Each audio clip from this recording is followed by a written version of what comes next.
안녕하십니까.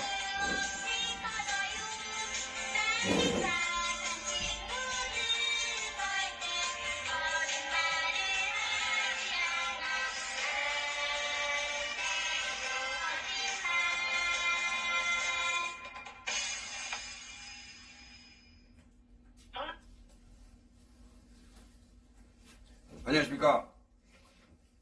손혜원 비리 추적자입니다. 뒤에서 여러분들 글을 제가 읽어보니까 안녕하세요. 예, 궁금한 게 많으신 것 같아요. 우선 홍콩 저희가 그 생방을 보내드렸어요.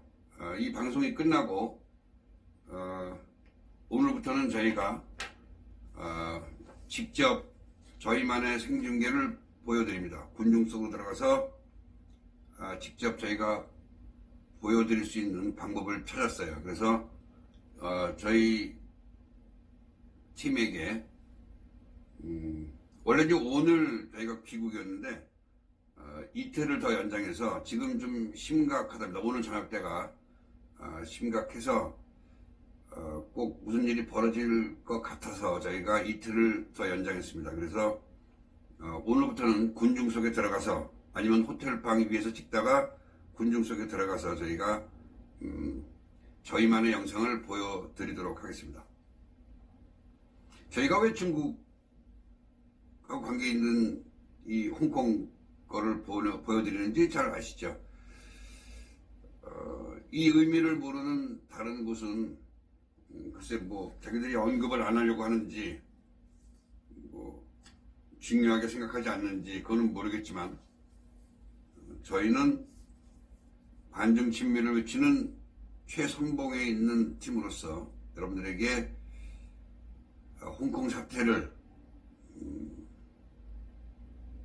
면밀하게 보여드리고 그 의미를 되새길 수 있고 우리나라로 연결시킬 수 있는 방법을 강구하겠습니다.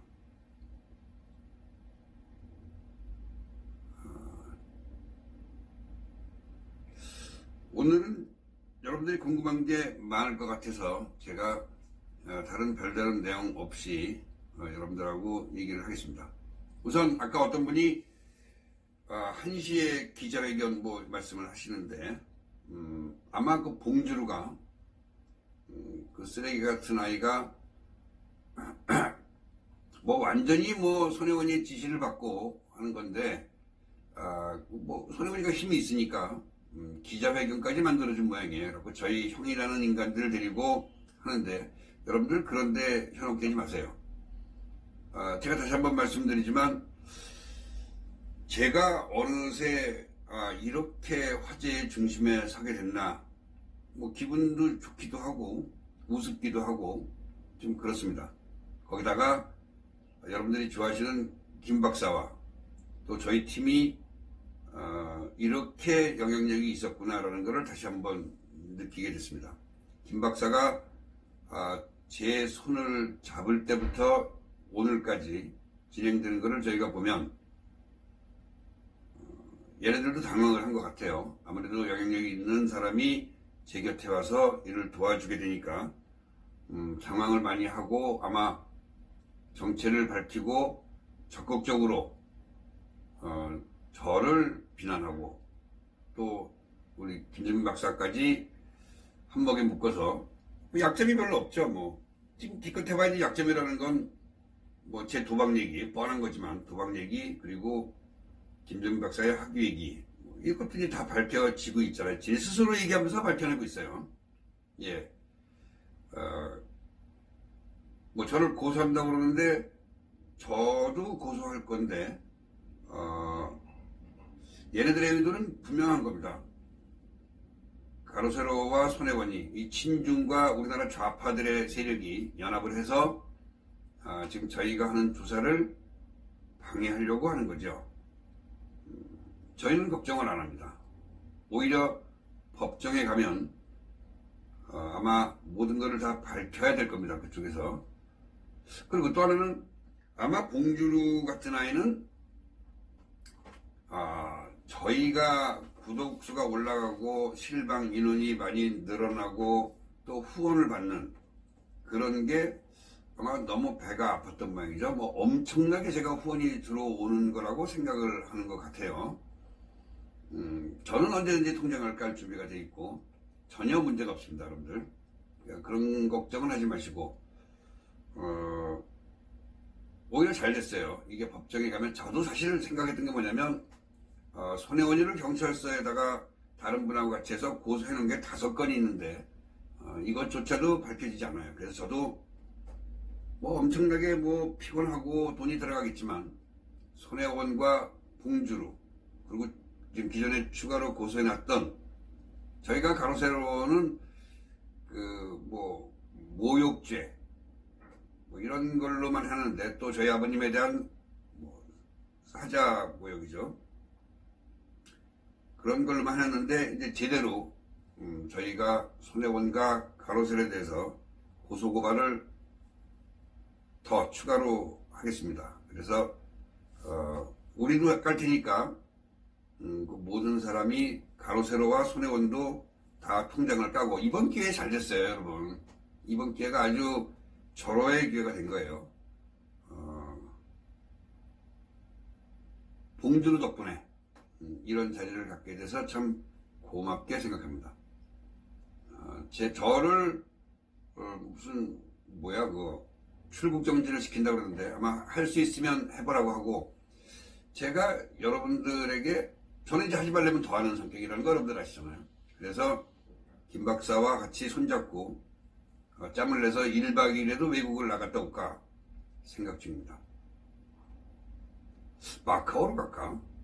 기왕 가는 거. 마카오가 좋을 것 같아요. 거기 뭐 볼 것도 있고. 마카오가 중국이라서 우리는 안 되는구나. 그러면 필리핀도 괜찮고.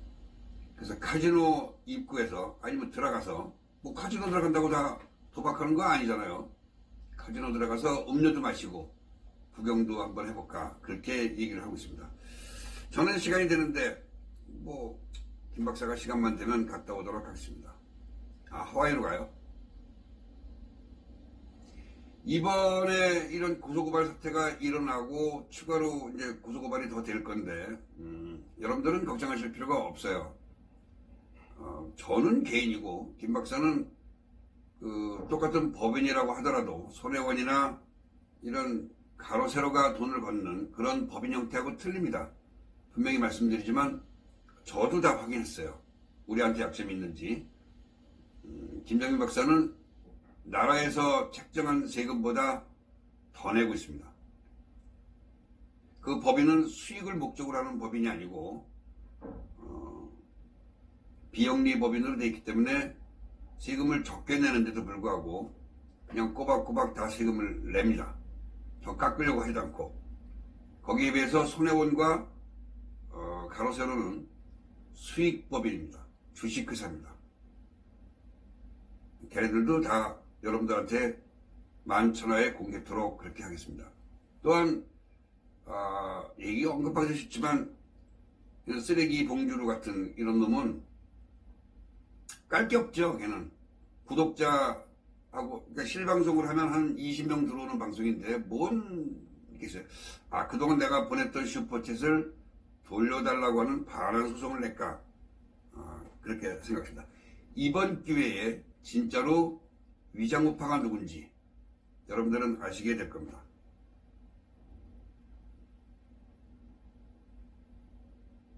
여러분들은 전혀 걱정하지 마세요. 걱정하실 일이 없어요. 전혀.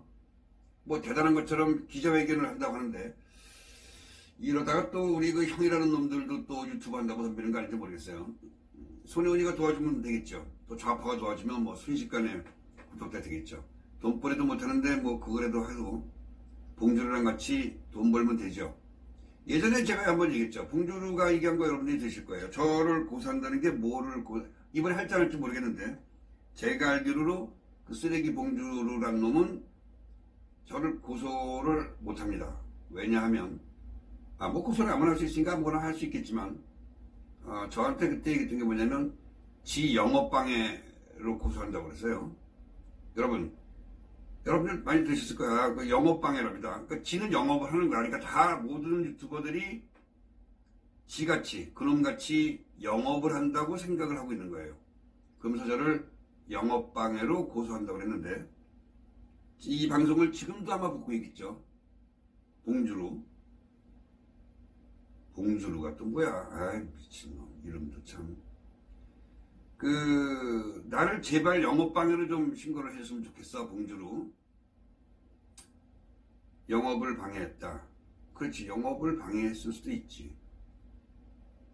길거리 앵벌이니까 영업을 해야 되는데, 근데 이게 지금 자꾸만 이 가로세로하고 손혜원이 쪽에 가운데 중간에 자꾸만 이런 놈들이 끼니까 이게 아주 의도적이거든요. 그렇다고 또 열받으니까 안 할 수도 없고, 얘네들이 지금 원하는 대로 끌려가긴 하고 있지만, 뭐 어쨌든 저희는 저희 나름대로 하고, 요새 뭐 가장 큰 뉴스가 어쨌든 홍콩이다 보니까 여러분한테 홍콩을 보여드리고, 지금 계획은 저희가 방송이 이 지금 12시 방송이 끝나면 지금은 그 젊은 친구들이 다 직장을 갔죠. 평일이니까. 그래서 지금 예상하고 있는 게 5시 정도부터 저녁 때까지, 오늘 좀 분위기가 심상치 않고 그 수뇌부가 그대로 모여서 지금 시위를 준비하고 있다고 해서 저희가 귀국 날짜까지 연계를 하고 실제로 아까까지 보여드린 그런 영상이 아니고 제 채널로 여러분들에게 생생하게 보여드리도록 하겠습니다. 그래서 나가실 때 지금도 구독과 동시에 알람이 되어 있나 한번 좀 봐주시면 고맙겠습니다. 그렇죠. 여러분들 보세요. 이게 이제 들쥐들이 안 왔네. 이거 보세요. 지금 한 700명 보고 계신데 좋아요가 660개 넘잖아요. 그죠? 오늘은 들쥐들이 없다라는 얘기죠. 나머지 이제 몇 명은 봉주루 그놈 볼 거고, 우리 형이라는 놈들도 볼 거고, 손혜원이도 볼 거고, 뭐 그러겠죠. 고생은요, 그러니까 여러분들이 지금도 다시 한번 그 알람이 풀어져 있는지 이걸 한번 보시면 고맙겠어요. 어저께 어떤 경우가 있었냐면 실시간으로 그렇게 많은 사람들이 봤는데 조회수가 300몇 개가 돼 있었어요. 잠시 동안. 그렇게 이제 또 조작을 하니까 여러분들은 다른 거 필요 없고, 저희가 방송을 5시 정도에 켜게 되면 알람이 갈 수 있게끔, 원래 이제 정규 방송이 아니니까 그렇게 해주시면 고맙겠습니다. 뭐 대세도 필요 없고, 저희는 조회수 문제죠. 저희는 그냥 하는 대로 갑니다. 다만 저희가 바라는 건 다른 TV에서 볼 수 없는 그런 거를 저희는 방송을 밝히고 또 보여드리고 하도록 노력을 할 테니까 여러분들이 잊지 마시고 방송을 보시면 고맙겠어요. 저희한테 동조를 안 하더라도 욕만 안 하시면 저희가 나가라고 하지 않습니다. 구독은 안 누르셔도 됩니다. 후원 안 하셔도 됩니다. 그냥 봐주시면, 욕만 안 하고 봐주시면 되겠습니다.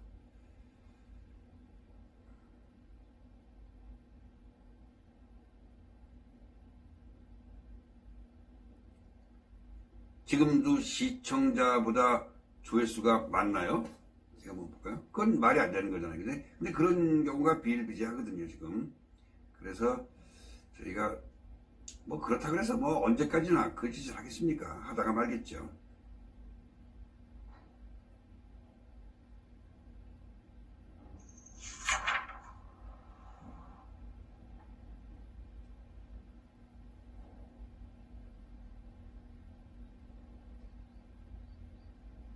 (740분) 보시는데 좋아요가 7. 이건 그럴 수 있지. 네.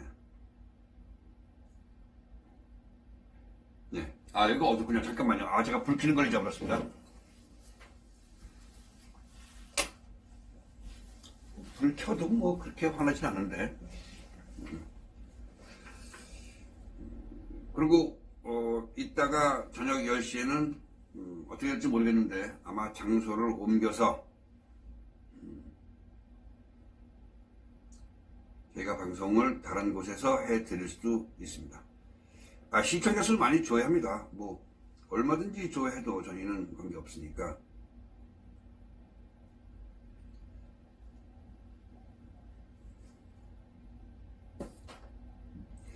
그 댓글 남긴 거 보면 이 친구들은 참 그래요. 그 완전히 그 애국당이나 좌파들인데 어떤 댓글이 많냐면 왜 반중을 하느냐입니다. 왜 반중을 하느냐. 난 그걸 보면서 여잔지 남잔지 나이가 몇 살인지는 모르겠지만 왜 반중을 하느냐. 그게 질문이 되나요? 왜 반중을 하느냐.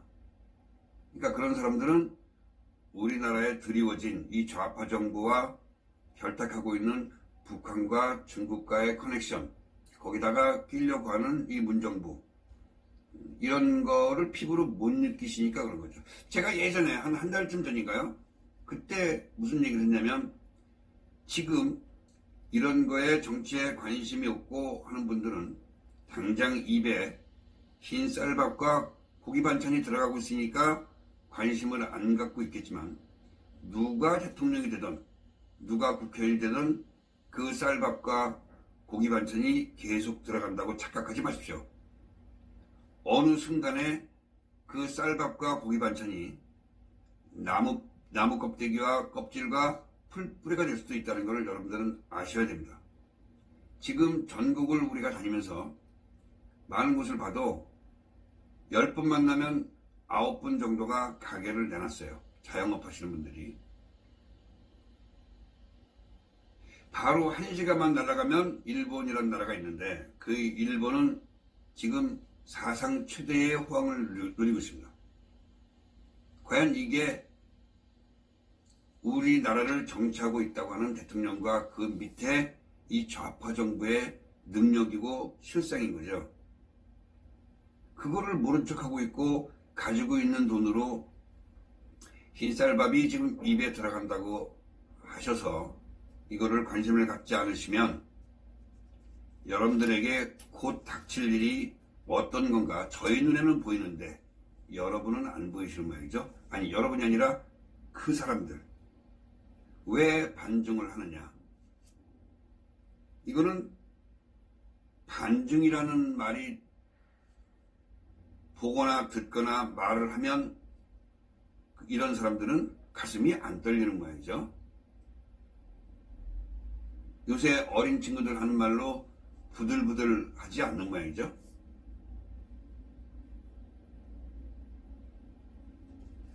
저희가 후원금을 모으기 위해서 시위를 한다고 폄하합니다. 여러분들, 시위를 하면 돈이 나오나요? 난 그게 진짜 궁금해. 애국당은 돈을 거뒀다고 하더라고요. 사람들이 막 돈 주고 그랬다고 하더라도. 여러분들 저희한테 나오셔갖군요. 저희가 여러분들한테 어떤 금액이 크지 않으면서 어떤 상징적인 물건을 드려야 되나를 고민하고 있어요. 저희가 거기다가 모금통을 갖다 놓는다고요? 그 모금통 같은 거 갖다 놓는 순간 저희는 정말 비열한 인간이 되는 거고 정체성을 잃어버리는 거죠. 약속 다 저버리고 저희는 쓰레기가 되는 건데 저희가 과연 그럴 거라고 생각하십니까? 여러분들이 알고 계시는 저나 김 박사나 그 우파를 걱정하는 많은 사람들이 거기다가 저 봉준호가 했고 애국당이 했고 하는 식으로 돈통을 갖다 놓을 거라고 생각하십니까? 그렇지 않습니다. 저희는 여러분들께 무료로 뭐를 지급할까 고민을 하고 있고 전혀 돈하고는 관계없는 운동을 하는 겁니다. 그 순수성을 지키지 않는 한 저희는 안 된다고 생각을 해요. 그러니까 여러분들이 오셔서 부담 없이, 저희 마음은 사실 그래요. 뭐 커피라도 한 잔, 처음에 이렇게 많은 분이 올 건 아니니까 커피라도 준비하셔갖고 여러분들께 드리고 싶은데 사실 그것도 저희는 부담이 돼요. 그래서 또 관리하는 사람도 그렇게 많지 않을 거고 처음에는. 그래서 그런 거는 못 해드리지만 저희가 상징적인 거 이거를 고민을 하고 있습니다. 이번에 그 홍콩 사태를 보니까 그 검은 옷 그다음에 흰 리본 어저께 제가 30번째 영상인가 29째 영상에 그거를 올렸습니다. 매일 노란 리본만 보다가 흰 리본을 보니까 너무 신선하다는 거죠. 우리 홍콩에 나가 있는 팀이 그런 얘기를 했죠. 그렇지 않던가요, 여러분들? 그런 집회 가면 맨날 주야장창 몇 년 동안 노란 리본만 보다가 하얀 리본을 보니까 하얀 리본, 하얀 머플러 이런 걸 보니까 너무 기분이 참 정화되는 그 기분이었습니다.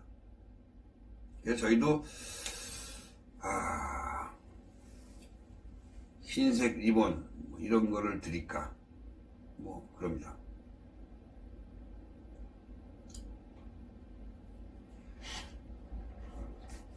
여러분들이 지금 일어난 일들 아셔야 돼요.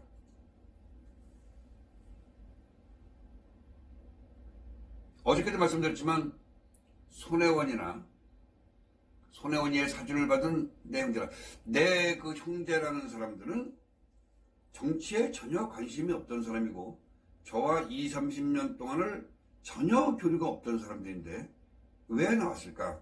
여러분들이 냉정하게 생각을 해보시죠. 지금 여기에 저 좌파나 손혜원 이빠들이 와서 보는 사람들, 그분들도 한번 생각을 해보세요. 좌우를 떠나서 저와 손혜원을 다 잊고 정치에 전혀 관심도 없고 저랑 교류도 안 하는 사람들이 왜 갑자기 이렇게 나설까? 내가 도박을 한다고 쳐도, 내가 후원금이 들어온다 손 쳐도 왜 그 사람들이 갑자기 나와서 그 얘기를 할까요? 내가 후원금을 많이 받는 게 배 아파서? 여러분들 뻔하지 않습니까?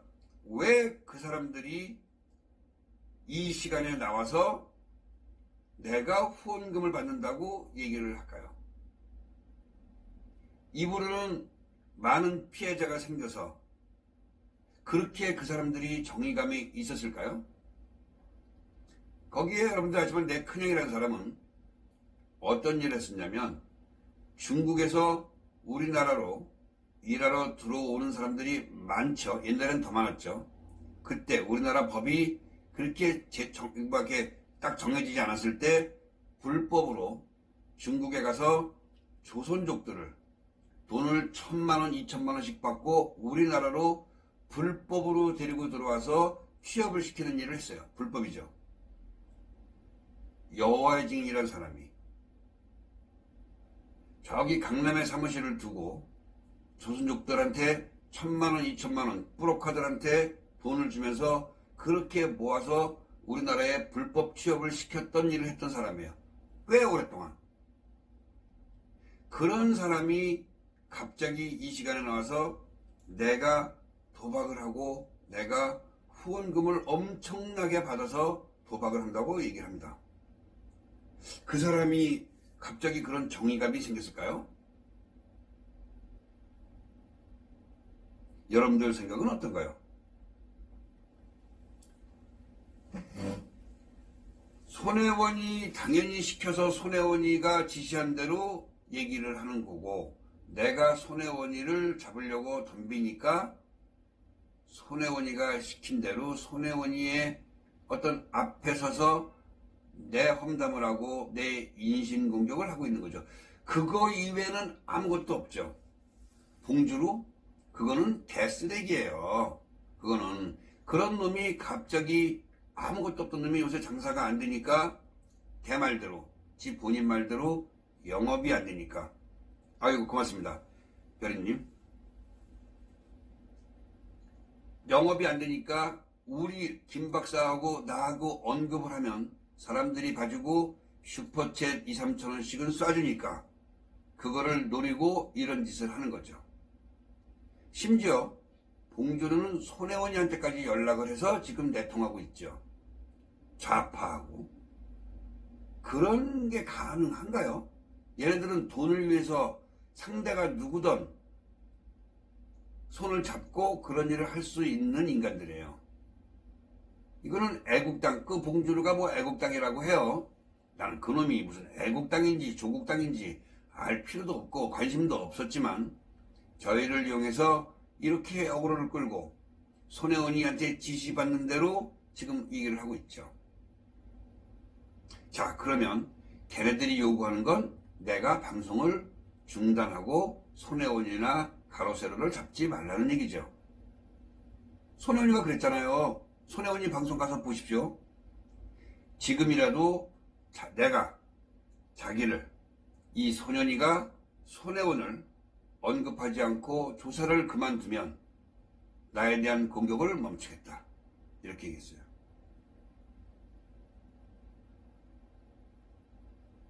그러면 누가 좋을까요? 내가 방송을 그만두고 조사를 그치면 내 비난을 그만하겠다. 아, 그때는 내가 후원금을 받고 도박을 해도 괜찮은 건가 보죠?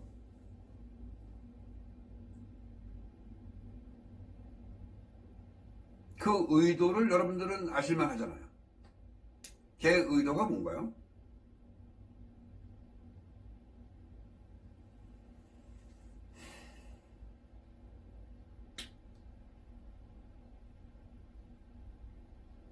예, 신승겸님 말이 맞아요. 공격이 수비.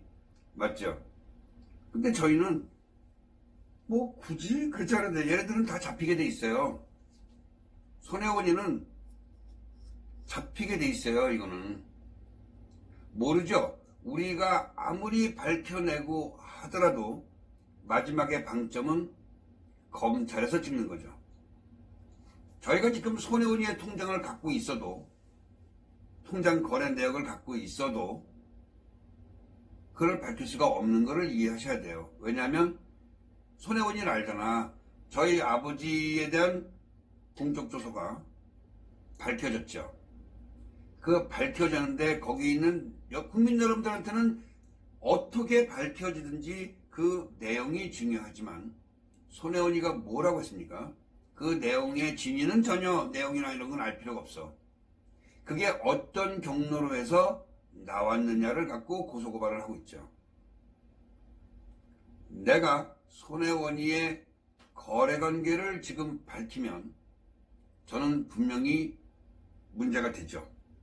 출처가 분명하지 않은 것을 증거로 내세울 수 없습니다. 법정에 가도 증거로 쓰지 못합니다, 여러분.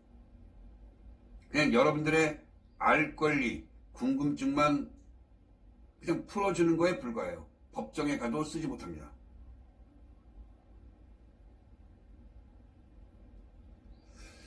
그래서 그런 얘기까지 못하는 거고, 저희가 턱밑까지 조사를 해놓으면 검찰이 간단하게만 까보면 되는데 그걸 하지 않고 있거든요. 지금 검찰은 손혜원이에 대해서 다 알고 있어요. 다 알고 있습니다, 여러분들. 근데 그거를 정치적으로 이용할지 아니면 본연의 업무대로 이거를 공개할지, 이거는 지금 많이 고민을 하고 있는 것 같아요. 벌써 공개되고 이게 나왔어야죠. 각 신문마다 대사특필이 되고, 만약에 검찰에서 발표가 되면 언론은 안 실 수는 없죠. 그렇게 되기를 바라고 기다리고 있는데 지금 뭐 저희가 장담할 수는 없지만 아무튼 기다리고 있고 그렇게 되기를 바라고 있어요. 저 좌파들이나 저런 애국당, 저런 문파들은 각종 사이트마다 손혜원이에 대해서 밝힌 게 뭐가 있느냐, 이렇게 얘기를 합니다. 제가 지금 말씀드렸다시피 밝힌 건 많죠. 그거에 대한 조사의 방점은 검찰이 해줘야 되는 겁니다. 그렇지 않나요, 여러분들? 내가 손혜원이 안방에 있는 서랍, 두 번째 서랍 저 안쪽에 금덩어리가 있는지 모르잖아요. 검찰은 알 수가 있잖아. 손혜원이 주위에 있는 몇몇의 인간들을 다 뒤져보면 여러분들 옛날에 이 금융사기 일어났었던 장영자, 이번에 지금 들어가 있는 최순실, 그런 정도가 아닙니다, 여러분. 그것도 모자라서 지금 또 다른 조사를 저희가 몇 개를 하고 있어요.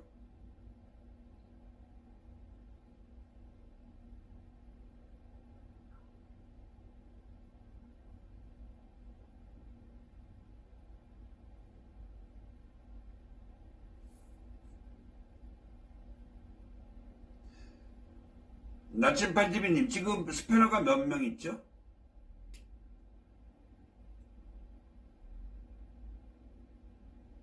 그렇죠. 햇살마루님.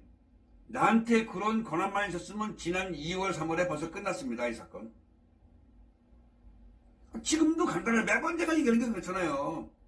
손혜원이 통장 4개와 손혜원이 주변에 있는 사람들 통장 몇 개만 까면 이 사건은 다 나오는 거예요.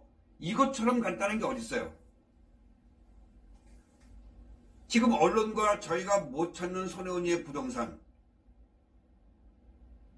손혜원이 통장만 까면 돈이 어떻게 흘러갔는지 다 알잖아요. 자, 여러분, 예를 들어서 제가 하나만 말씀드릴게요. 제가 여러분들한테 보여드리겠습니다.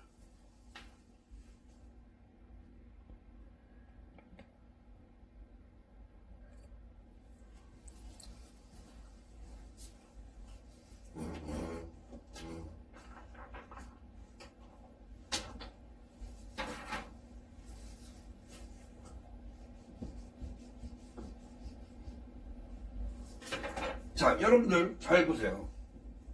제 말에 허점이 있으면 반론 얘기하세요, 나중에. 자, 손혜원이가 목포에 있는 창성장을 샀어요. 이 창성장은 9천만 원에 샀어요. 그랬는데 여기에 명의가 내 아들과 걔 보좌관 있어요. 여자 보좌관의 딸, 내 아들. 그 다음에 걔 손혜원이 밑에서 납품하는 납품업자. 자기들이 하는 얘기는 손혜원이에 있는 그 서울역에 있는 매장, 거기에 이사로 돼 있답니다. 이사로 돼 있는 사람이 납품업자. 이것도 여잔데 얘의 딸. 이렇게 이름을 공동으로 해놨어요. 제가 얘기하니까 왜 이걸 그러면서 내 아들한테 증여를 했다는 거예요. 그러면서 지금 하는 게 뭐냐면 내가 이걸 가지고 내가 쓸까봐, 내가 손을 못 댈까봐 이 사람들까지 이렇게 이름을 놓아놨다고 하는 거예요. 자, 그럼 이 사람들이 손혜원이가 내 아들한테 증여를 하는데 이름만 빌려줬다고 생각하십니까? 그러면서 그 다음에는 3명, 얘는 22살, 얘네들은 그 당시 21살이었어요. 다 서울에서 대학 다니는 아이들이에요. 내 아들은 군대 갔다가 제대하고 대학을 가야 되는 아이고.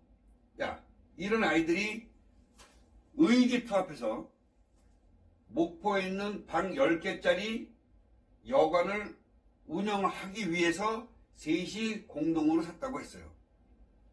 얘네들은 그 전에는 단 한 명도 서로 본 적이 없는 사이예요. 본 적도 없고 관계도 없어요. 얘네들은 알지는 못해요. 그런 애들이 셋이 모여서 이거를 여관 목포에 있는 그 다 쓰러져가는 쓰레기 같은 골목에 있는 방 10개짜리 여관을 운영을 하려고 의기투합해서 샀다는 거예요. 목포에 가본 적도 없고 서울에 사는 대학생 아이들이 이게 가능하다고 생각하십니까? 아, 위가 안 보이나요?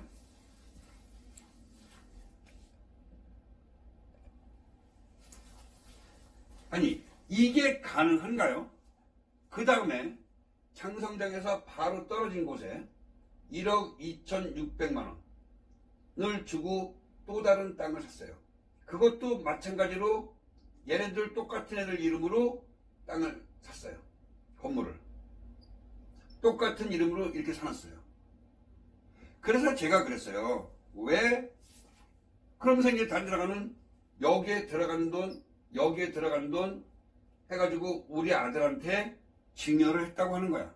그러니까 한 8천만 원 정도 돼요. 8천만 원에서 9천만 원 되죠. 이거 3분의 1이면 3천만 원. 이거 3분의 1이면 4,200만 원. 해갖고 4,200만 원 쓰면 7,200만 원에 각종 세금을 내니까 한 8천만 원 정도를 증여를 했다고 하는 거예요. 지금. 자, 여러분들 같으면 우리 아들을 위해서 증여하면 이렇게 창성장도 3명이 하고 그 옆에 있는 건물도 3명이 하고 이렇게 해놓겠습니까? 여러분들 간단한 방법이 있잖아요. 손혜원이는 거짓말을 하고 있는 게 보세요. 제가 쓰려고 해서 이렇게 했다는 거예요. 지금 와서 차명이 아니라고 보이는다. 여러분들 창성장을 제 아들한테 증여를 하려고 했으면 창성장을 사서 내 아들 걸 해서 자기가 시키는 사람이나 자기가 압류를 걸어놓으면 되죠. 가압류를. 간단하지 않습니까? 얘네들이 돈을 다 내서 이렇게 3명 두 집에 번거롭게 하느니 그냥 우리 아들한테 했으면 창성장이 9천만 원이에요. 그러면 8천만 원 정도가 자기가 증여했다는 거야. 그러면 1,000만 원만 합해서 창성장을 내 아들 명의로 해놓고 아무도 손을 못 대게 담보대출도 못 받고 팔지도 못하게 한 명이 압류만 걸어놓으면 간단하잖아요. 아닌가요? 어느 방법이 더 편리할까요? 그러니까 완전히 거짓말이에요. 이거는 뭐 부동산 업자 아니라 누구한테 물어봐도 말이 안 되는 얘기를 하고 있는 거죠. 그리고 지금 31개가 나왔는데 31개가 다 차명이라는 거죠.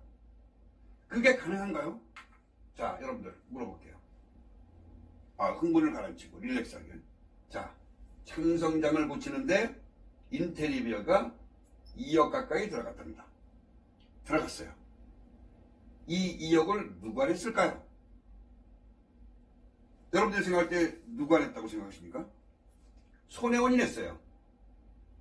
과연 9천만 원을 들여서 내 아들에게 증여를 하려고 했다는 사람이 2억을 들여가지고 인테리어 비용을 손혜원이가 냈다. 이게 가능한 얘기라고 생각하십니까? 자, 부동산을 사면 취득세를 내죠.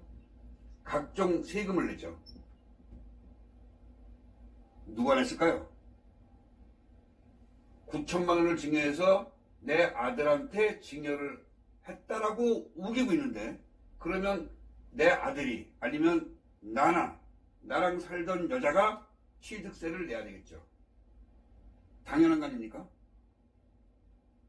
이걸 누가 냈을까요? 손혜원이가 냈어요. 자, 9천만 원에 대한 증여가 약 720만 원 정도 됩니다. 그러면 9천만 원을 받은 사람이 8천만 원이죠. 8천만 원을 받은 사람이 보통 증여세를 내죠. 여러분들 자녀한테 8천만 원을 내면 증여를 하면 그 8천만 원 받은 사람이 증여세를 내죠. 여러분들 대기업에서 창업주가 돌아가시기 직전에 자기 아들한테 물려주면서 증여를 했어요. 그럼 이 증여를 누가 내나요? 증여를 받은 사람이 주식을 팔던 현금을 내는 거죠. 아버지가 돌아갈 직전 아버지가 내주는 게 아니죠. 증여를 했으면 증여를 받은 사람이 증여세를 내는 거죠. 이 증여세 720만 원 누가 냈을까요? 네, 손혜원이 냈어요. 이게 가능할 거라고 생각하십니까? 이게 우리 아들 거라고 생각하십니까? 또 하나.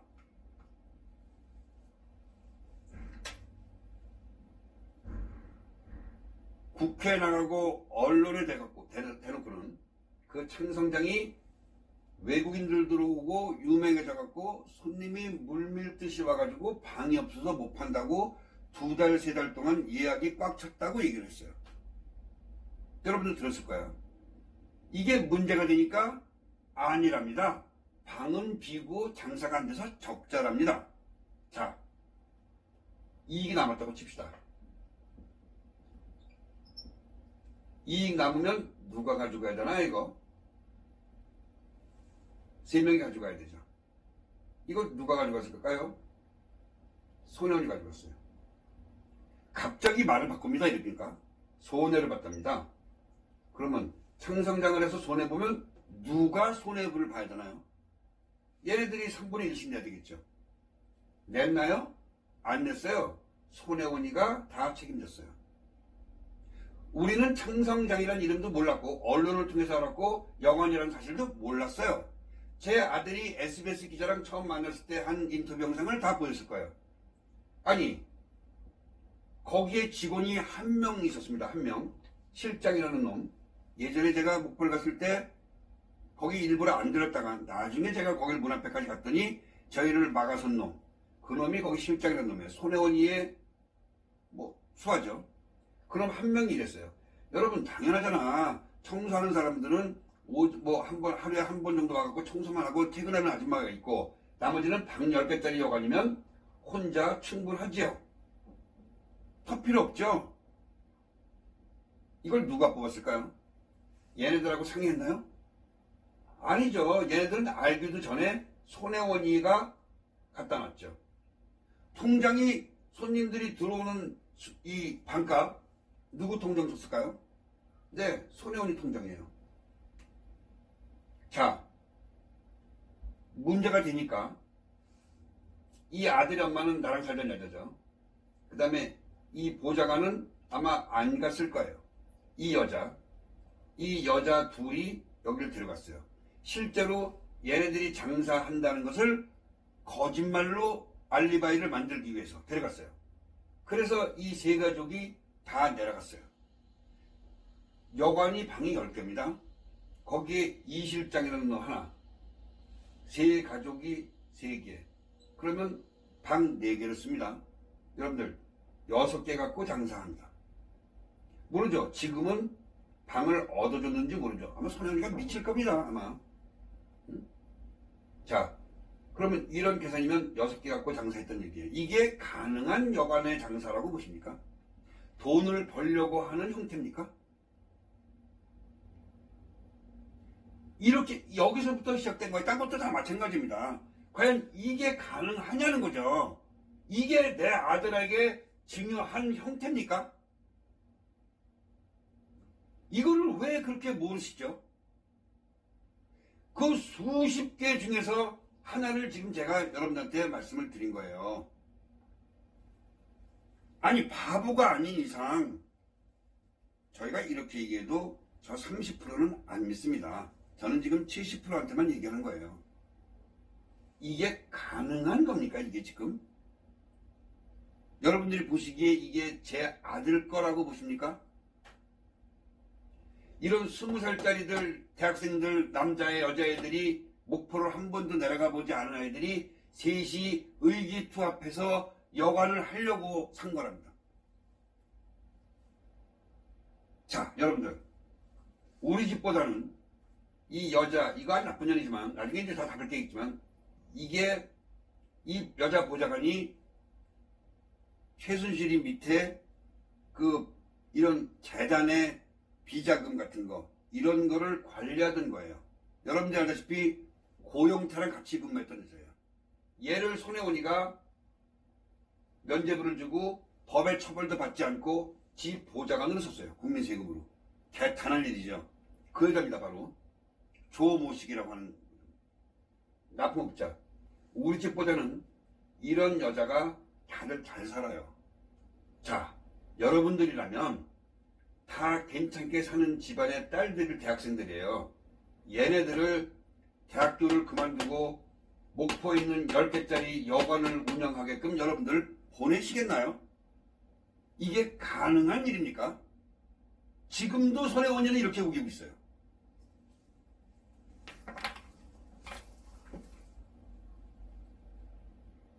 자, 여러분들이 보시기에 어떻게 저게 제 아들한테 증여했다고 계속 우기게 놔둘 수 있습니까?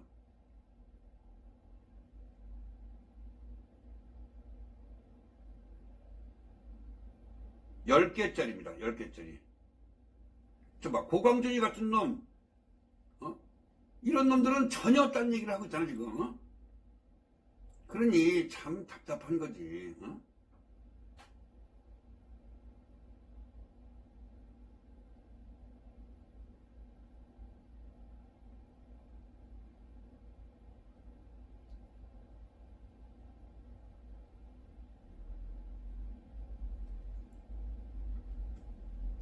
룽기네스의 장님 30m 갖고 되겠습니까?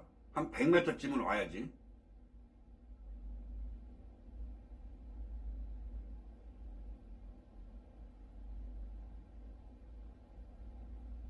아, 민 대표님 오셨습니까? 자, 여러분들이 어린애가 이상 판단이 쓰잖아요. 이게 어떻게 지금까지 손혜원이가 이 세 명이 운영을 해서 얼굴 한 번도 안 본 사람이 의기투합이라는 말은 걔가 거짓말하면서 순간적으로 나온 거겠지만 뭐 거짓말이라는 거는 걸리게 돼 있으니까 의기투합해갖고 샀다라고 얘기를 할 수가 있겠냐 이 말이죠. 이게 상식적으로 말이 되는 얘기입니까? 목포에 있는 지금 밝힌 31개 손혜원이 이루는 게 아무것도 없어요. 다 차명입니다. 그거를 지금 이런 핑계 저런 핑계를 대서 얘기를 안 해요. 우리나라 언론도 진짜 개쓰레기들이죠. 22개에서 제가 9개를 다쳐서 31개를 만들어 놨는데 제가 언론사를 찾아다니고 국회의원을 찾아다녔는데 뭐냐면 22개나 31개나 그게 그거 아닙니까? 그러면서 기사화도 안 시켜줘요.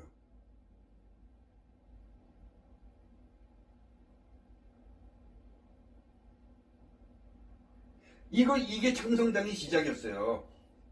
어느 누가 봐도 이거를 증여를 해갖고 이렇게 묶어놓고 얘네들 셋이 국회의원 보좌관 딸이라는 여자하고 손혜원 밑에서 이사 노릇을 하고 있다는 그 딸의 자식들이 대학까지 그만두고 이 여관에 가서 이거를 할 거라고 누가 믿겠어요? 지금 지들끼리 손혜원이는 이 조중에서 나오는 대로 얘기를 하고 그 30% 들쥐들은 그냥 믿는 거야. 그냥 대깨손이야 대깨문이고.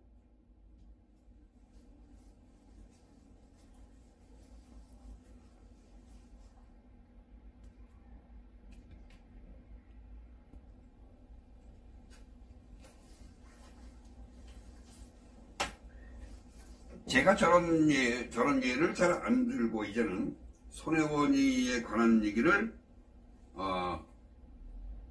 극도로 아끼고 있어요. 다 발표일 거니까 나중에 이제 다 설명을 하고 건건이 다 설명하기 내가 정리를 해놨으니까 제가 지금 얘기한다고 해서 언론에서 저게 단 한 줄에도 나오면 제가 당장이라도 쫓아가서 얘기를 합니다. 근데 각 신문사의 데스크가 기자들을 하려고 해요. 근데 나머지 사람들은 그 데스크를 통과를 못해요. 데스크를 통과해야만 기사화가 되는 건데. 저희가 일하는 게 이렇게 힘들고 어려울 줄은 사실 몰랐어요.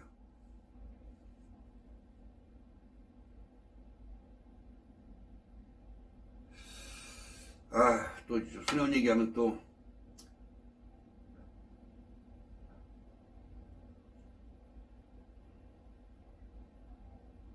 그러니까 얘네들이 지금 봉다리고 어디 미국에 있는 놈들이고 더맨더머고 뭐 이상한 놈들이고 가로 세로고 할 거 없이 왜 손혜원이를 그렇게 감싸고 실드를 치고 좌판대 왜 그렇게 할까요? 그 이유 아십니까 혹시? 그 이유는 한패이기 때문입니다. 한패.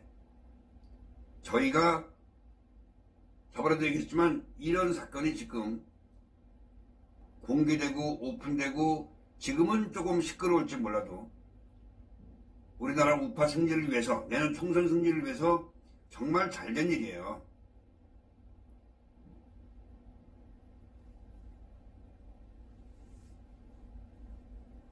그러니까 이들이 말하는 거는, 요구하는 건 딱 하나죠. 제가 손해원과 거기에 연루되어 있는 가로세로, 또 나머지 부동산, 뭐 보훈처, 이런 것들에 대한 조사를 하지 말라는 얘기죠. 이거를 제가 중단해서 나 혼자 편하게 살자고 방송을 하지 않고 조사를 하지 않으면 과연 누가 박수치면서 웃겠냐는 거죠. 지금 저를 비난하고 욕하고 계속 손혜원이가 퍼뜨리는 그런 되지도 않는 일 가지고 관심을 갖는 사람은 그들 밑에 있는 30%예요. 제가 얼마 전에 얘기했어요. 가로세한테 니네가 진짜 우파라면 손혜원이 거를 팔아. 나는 더 이상 안 팔 테니까 자료를 다 주겠다 그랬어요. 걔네들 요새 뭐 빤스 얘기도 잘 안 나오고 김영호도 뭐 싸웠는지 어쨌든지 안 나오더라고요. 근데 좋잖아 이 가격이.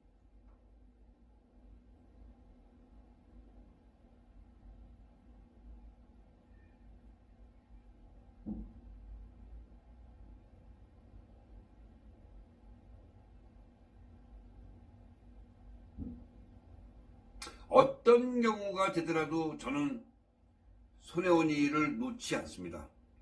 절대로 놓지 않고. 손혜원이 듣기 싫으니까 손막이라고 할까요 그냥? 저는 대한민국의 마귀 인증을 받은 이 손혜원이에 대해서 조사를 그칠 생각도 없고 그쳐서도 안 됩니다. 여러분들이 방송을, 저 같은 사람의 방송을 1000명 넘게, 지금 1400명이 봐주고 계신데 그런 것만을 생각하더라도 저는 이 조사를 그치지 않을 겁니다. 이것이 제가 지금 이 나라에 살고 이 방송을 하는 이유이기 때문입니다. 근데 정말 하루가 지날수록 새로운 놈들이 나타나요. 하찮은 놈들이. 진짜 하찮은 놈들이죠.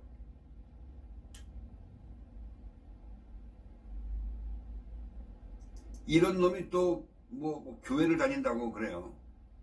그래서 저는 교회를 안 다닙니다. 이런 쓰레기가 다니는 그런 교회가 어떤 곳인지 그걸 모르겠습니까? 그러니까 이런 놈들이 돈을 벌기 위해서 지 입에서 나온 말 그대로 하자면 영업을 하기 위해서 지금 저와 김 박사를 입에 오르내리고 있는데, 잠깐만요.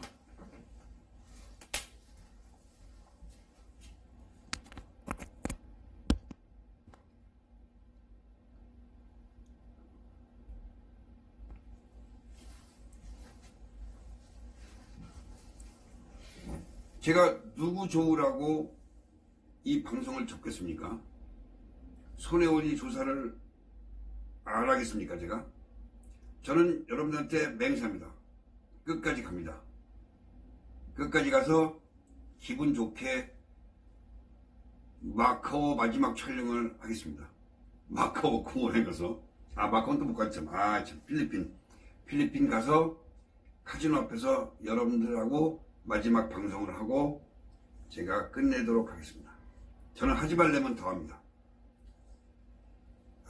참, 이제 나오다 못해서 봉다리까지 나오네. 이런 개쓰레기. 여러분들, 연세대학교 앞에서 문재인 지지율을 조사한 거 아시나요? 길거리를 지나가는 일반 사람들과 대학생들을 상대로 문재인 지지율 조사를 했습니다. 결과를 말씀드리면 못한다와 잘한다. 그러니까 문재인이 못하고 있다가 171, 잘하고 있다가 68, 약 3배 가까이 못한다로 나왔습니다. 근데 이걸 보면서 지금 이 상황을 보면서 문재인을 잘한다고 얘기하는 이 68명, 저희가 얘기한 대로 여지없이 평균 약 30%에서 한 25% 정도는 지금도 잘한다고 해요. 너무 어이없지 않습니까 여러분들? 얘네들한테는 무슨 말을 해도 안 통하는 거지. 완전히 종교야, 종교. 그러니까 얘네들은 저희가 포기를 하는 겁니다. 저희가 방송하는 것도 저희 30%와 그 중간에 있는 무빙보트를 갖고 있는 그런 웨이브를 타는 사람들 40%, 그런 사람들을 대상으로 방송하는 거지, 저 쓰레기 30%가, 봉다리 같은 저런 놈의 30%가 보라는 방송이 아니죠. 근데 이게 몰래 들어서 본단 말이죠, 이놈들이. 참 안타까운 한국입니다. 어떻게 나라가 이렇게 되는지 몰라. 그래서 옛날에 계신 박정희 대통령 같은 그런 분이 점점 더 그리워지는 겁니다. 많은 사람들이 이번에 홍콩 사태를 보면서 물어보는 거에 가장 많은 게 그겁니다. 왜 홍콩은 저렇게 젊은이들이 많이 나왔냐? 시위에 우리나라하고는 완전히 반대로 어떻게 저렇게 젊은 사람들이 많이 나왔냐? 이렇게 물어봅니다.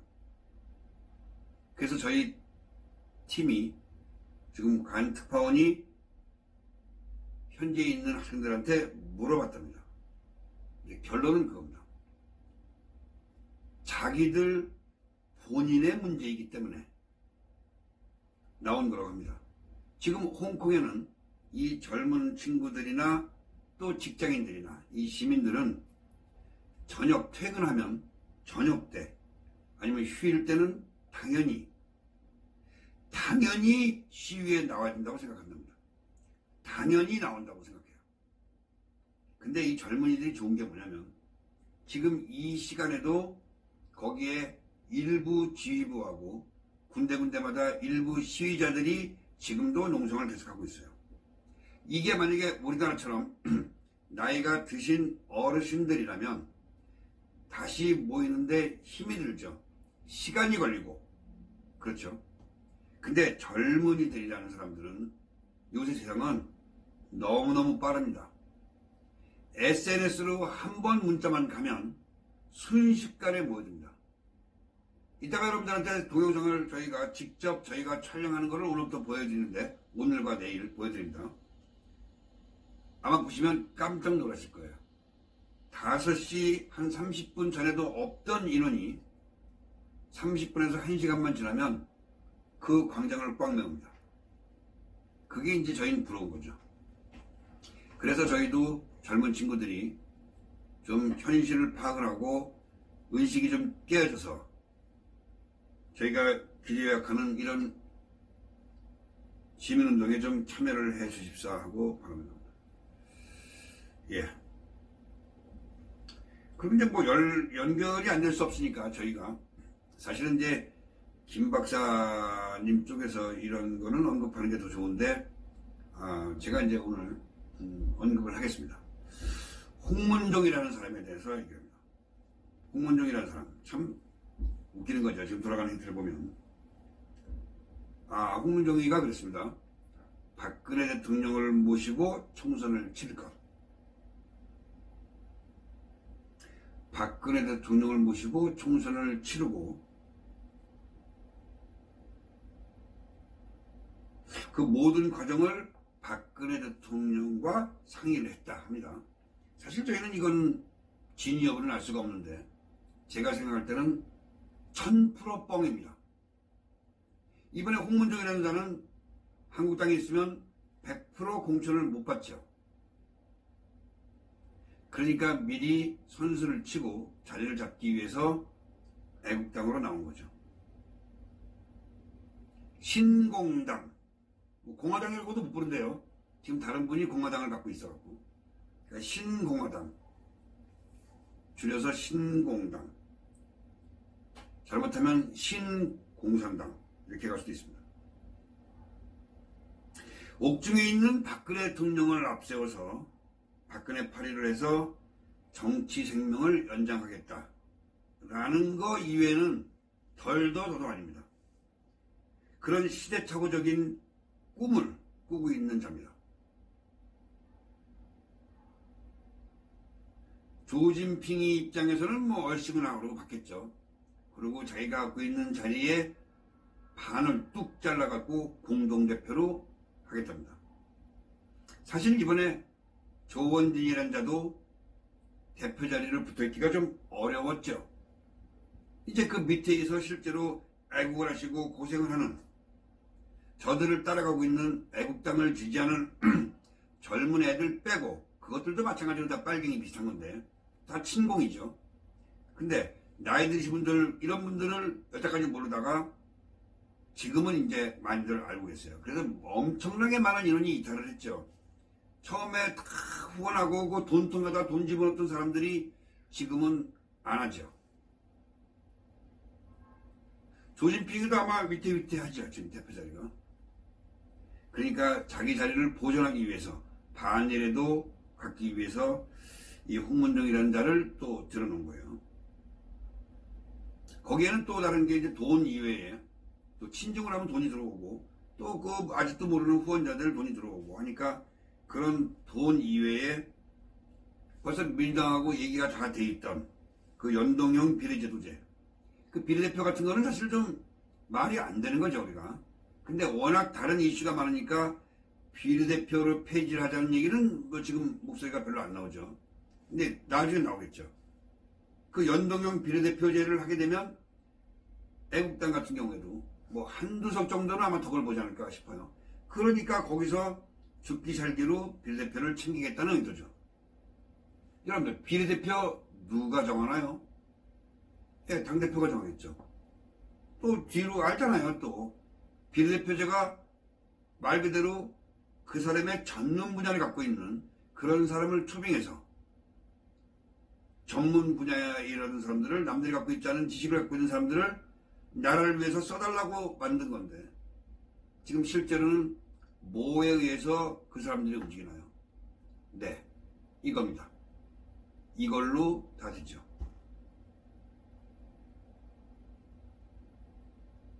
홍문종이라는 사람이 들어간 거는 그 2008년도에 있었던 그 친박연대를 부활시키겠다는 의도죠. 그러니까 그 둘도 지금 생각이 좀 틀려요. 나중에 또 찢어질 건 뭐 불보듯이 뻔한 거지만 지금은 서로의 필요에 의해서 이제 손을 잡는다고요. 여러분들, 예전에 2008년도에 있었던 친박연대 기억하십니까?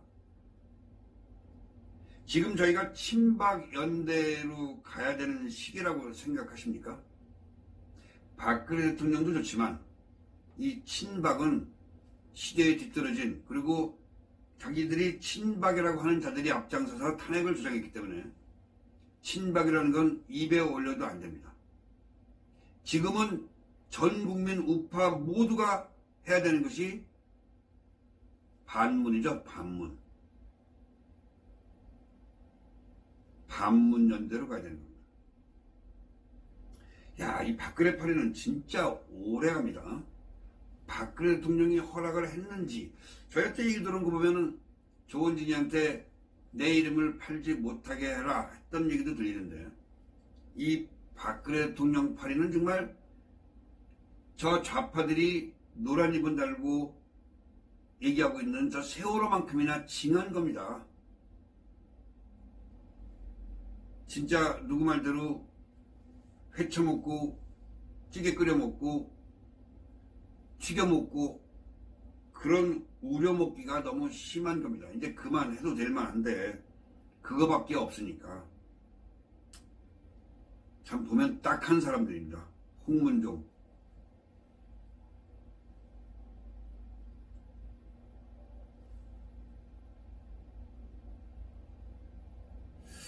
친박이라는 말이 참 저는 안 좋더라고요. 친박. 진짜 그거 친박을 내세워갖고 그렇게 많이 챙겨 먹었으면, 그러고 나서도 지켜주지 못하고 탄핵에 앞장선 놈들이 무슨 지금 와서 또 친박인지. 그래서 제가 친박에 저만 한번 찍으면 뭐가 되나요? 천박입니다. 천박. 에이, 천박한 것들. 진짜 천박합니다. 얘네들은 지금 꿈을 꾸고 있는 거죠. 박근혜 대통령이 나오게 되면 박근혜 대통령을 모시고 박근혜 신당을 만들겠다고 공공연하게 그러고 있습니다. 여러분들은 현명한 판단을 하셔야 됩니다. 여러분들 아시잖아요. 박근혜 대통령이 나와서 이런 조원진이나 홍문종의 손을 잡고 아니면 김무성의 손을 잡고 박근혜 당이 다시 한번 만들어진다면 우파는 전멸입니다. 그런 일이 생겨서도 안 되고 그런 일이 생기더라도 여러분들은 정말 현명한 판단을 해야 되는 시기가 아닌가 그렇게 생각을 합니다. 자, 여러분들 1시부터 쓰레기 봉주루가 제 쓰레기 형제들을 데리고 손혜원이 시킨 대로 기자회견을 한다고 합니다. 궁금하시겠죠, 여러분들도? 가서 저도 볼 거니까 가서 무슨 얘기를 하나, 과연 손혜원이 비리에 대해서 양비론을 내세울까? 손혜원이도 잘못했었고 손혜원이도 잘못했으니까 둘이 다 밝혀라, 이런 얘기하면 전 좋겠어요. 과연 손혜원에 대해서 단 한마디라도 할까 궁금합니다. 왜 그들은 나에게 이 시점에 후원 얘기를 하고 도박 얘기만 할까요? 그게 좋은 의도라고 생각하십니까? 저는 강철 멘탈입니다. 그런다고 해서 이따가 오후에 방송을 접거나 제가 인상을 찌푸리거나 그런 일은 절대 없습니다. 정말 강력한 지지를 보내주시는 많은 분들이 너무너무 고맙고 저희가 이 방송을 하면서 살아가야 될 의미를 주시는 분들이 여러분들이시니까 여러분들이 그 방송 얼마든지 보시고 비웃어 주시면 고맙겠습니다. 자, 그래서 여러분들 여기까지 하겠습니다. 이따가 5시에 홍콩 생방송으로 찾아뵙도록 하겠습니다. 고맙습니다.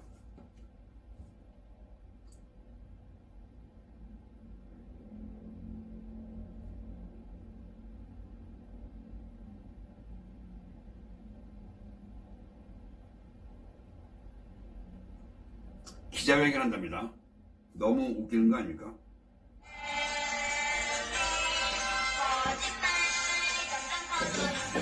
이따 뵙겠습니다.